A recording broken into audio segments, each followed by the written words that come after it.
Slips, trips, and falls are no laughing matter. In fact, they're one of the leading causes of injury on the job, according to the Bureau of Labor Statistics.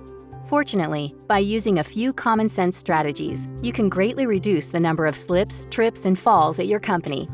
That helps limit workplace injuries and minimize lost workdays. The first thing to do is investigate every slip, trip, and fall, no matter how minor it seems. Your investigation can reveal dangers that could result in a major incident next time. The investigation should focus on where incidents typically occur. These include doorways, ramps, cluttered hallways, places with heavy traffic or uneven surfaces, and areas where wetness or spills are common. In addition to investigating all incidents, be sure to have the right type of floor covering in place. There are a number of things to consider. These include what kind of spills might occur, the kind of equipment that we have, and the fluids that may be around that equipment. But we also have to think about sanitary conditions, and even noise might be a concern because if it's too noisy, then employees cannot hear warnings. Another consideration would be areas with heavy foot traffic. You might also want to consider slip-resistant mats for extra protection where spills are likely. Some mats even help guide water, grease, and other fluids away from the walking surface. The third strategy is to outfit employees with slip-resistant footwear, especially if they work where surfaces are wet or greasy.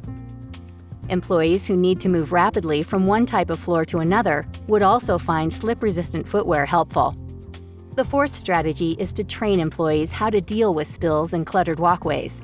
Make sure employees are aware that they should keep aisles clear and floors clean, and have managers post signs to warn people about slippery areas.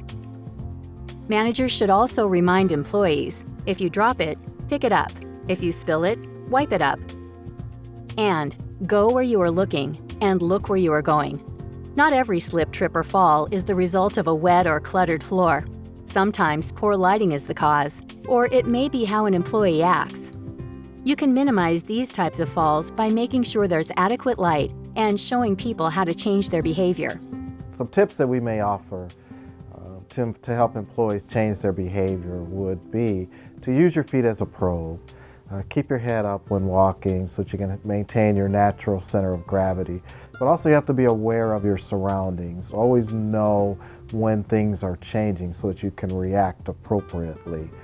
If you do find yourself falling, be very conscious of what you're doing to help stop that fall. It's also good to advise employees against carrying items that block their view. Use these 4 strategies to reduce slips, trips, and falls at your company. It's good for your employees, and it's good for your business.